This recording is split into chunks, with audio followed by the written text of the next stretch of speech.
You've got the perfect morning routine. Your to-do list is a color-coded masterpiece. Your calendar is blocked out to the minute. And you've prioritized everything just like the gurus told you. So why at the end of the day do you feel completely drained, with your most important work sitting there still untouched? It's because you've been sold a lie about productivity. And it's not just making you tired, it's stealing your life. We're told that with enough structure that we can program our lives for success. But life isn't code. That rigid plan you're clinging to is like trying to force a river to flow in a perfectly straight line. It's not just unnatural. It might be the very thing holding you back. The most fulfilled and productive people are doing something else entirely. And I'm gonna show you what that is. The problem isn't your work ethic. It's the system itself. We've been taught to worship getting things done, to chase the myth of inbox zero, and to schedule every moment in a frantic quest for efficiency. But this obsession is backfiring. Instead of making us masters of our time,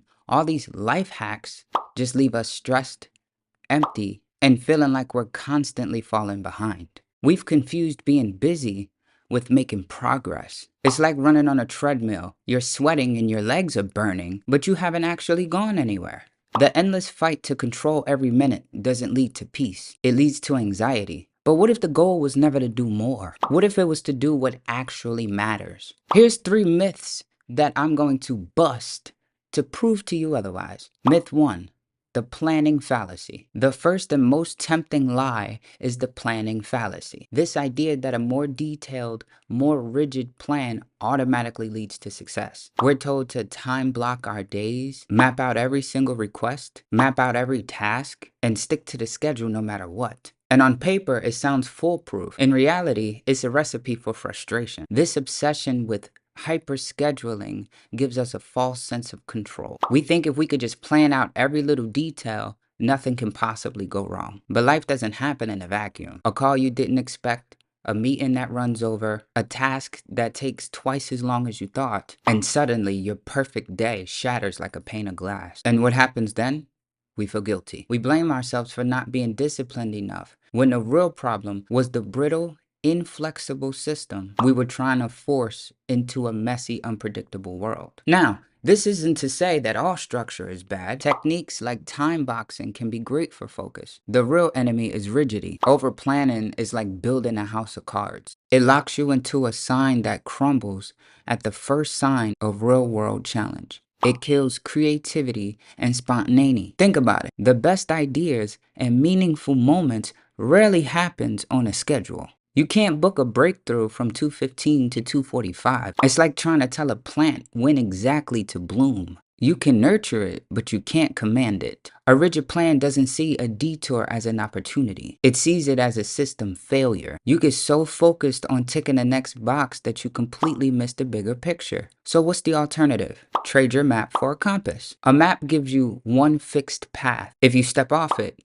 you're lost. A compass, on the other hand, gives you direction. It lets you navigate the terrain along the way, adapt to obstacles, and even find better routes along the way. Your compass is your why, your core values, your most important goals. So instead of asking, did I perfectly follow my schedule today? Ask, did my actions move me closer to where I want to go? Know your destination, but be flexible about how you get there. Be intentional about your direction, not obsessive about every single step. This brings us to the second and maybe even more damaging lie, the efficiency trap. This is the belief that the ultimate goal is just to be faster, to cram more tasks in less time, to optimize every second for maximum output. Modern work culture has turned this into a form of performative busyness. We've started confusing rapid fire email replies and late nights for valuable work. And the result of this myth?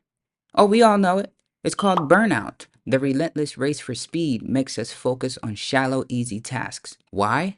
Because they're quick. Answering a dozen emails feels more productive than spending 3 deep, uninterrupted hours on one hard problem. It's the productivity equivalent of eating candy for dinner. You get a quick sugar rush, but you're left with no real nourishment. At the end of the day, we've made zero progress on the things that actually matter. We're just spinning our wheels faster and faster. Plus, this whole idea of multitasking is a myth. What we're actually doing is called context switching. And every time you jump from a report to an email, to a Slack message and back, your brain pays a cognitive tax. It's like trying to listen to 3 songs at once. All you get is noise, not music. It shatters your attention and makes it impossible to do the kind of deep work that creates real value. In fact, a study found that working more than 50 hours a week leads to less productivity because your output per hour plummets. The answer is to embrace what author Cal Newport calls slow productivity. This isn't about being lazy, it's about being smart. It's built on 3 simple ideas: do fewer things, work at a natural pace, and obsess over quality. It's the difference between being a short order cook, frantically flipping a dozen burgers, and a master chef perfecting a single extraordinary dish. This shifts from a source of overwhelm to a source of meaning. It means having the guts to focus on just a few things at once. Because when you do, the quality of your work skyrockets. By focusing your energy, you reduce all the mental clutter and administrative drag that comes with juggling too many projects. Myth number 3. The lie of getting it all done. The final lie is the most insidious because it sounds so noble. The idea that you can and should get everything done. It's the fantasy of a perfectly empty box, a to-do list with every single item checked off. But as author Oliver Burkeman writes in his book 4,000 Weeks, our time is finite. If you live to be 80, you get about 4,000 weeks. That's it. But the world will give you an infinite number of things to do. The math just doesn't work. The consequence of believing this myth is a constant low-grade anxiety, that feeling that you're always behind. Your to-do list stops being a helpful tool and becomes a weapon you use against yourself. It's like trying to fill a bucket that has a giant hole in it. No matter how much water you pour in, it will never be full. You're guaranteed to end every day feeling like a failure, focused on not what you did, but the mountain of things you didn't. You're chasing a feeling of enough that is, by definition, impossible to reach. The solution is to embrace what you might call strategic neglect. The true mark of a master of time isn't what they get done, but what they're willing to let go of. Think of yourself as the curator of a museum. You can't display every single artifact in the world.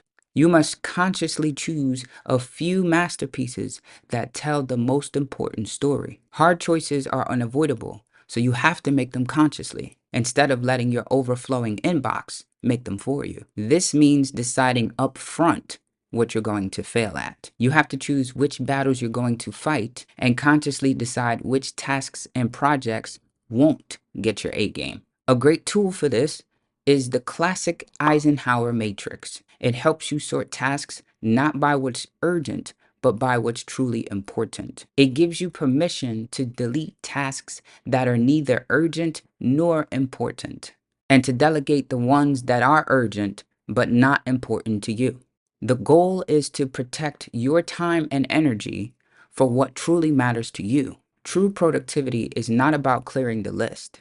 It's about making sure the most important work gets done, even if 100 other things don't. It's about finding the joy of missing out on the trivial stuff so you have the energy for what brings you real fulfillment. So the great productivity lie is this: that the secret to a good life is more control, more speed, and doing more things. The truth is the exact opposite. The most fulfilled and successful people don't just manage their time, they manage their attention. They give up the fantasy of getting everything done. They trade in their rigid maps for a clear compass. They swap frantic, shallow busyness for a slower, deeper focus on quality, acting less like a short order cook and more like a master chef. And they consciously choose what to ignore so they can give their absolute best to what actually matters. This isn't about giving up on your ambition. It's about being smarter with it. It's about building a more humane, sustainable, and in the end, a much more successful way of living.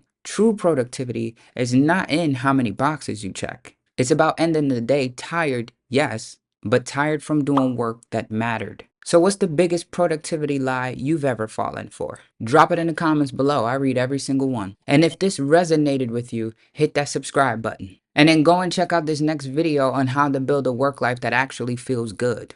Stop managing your time, start directing your life.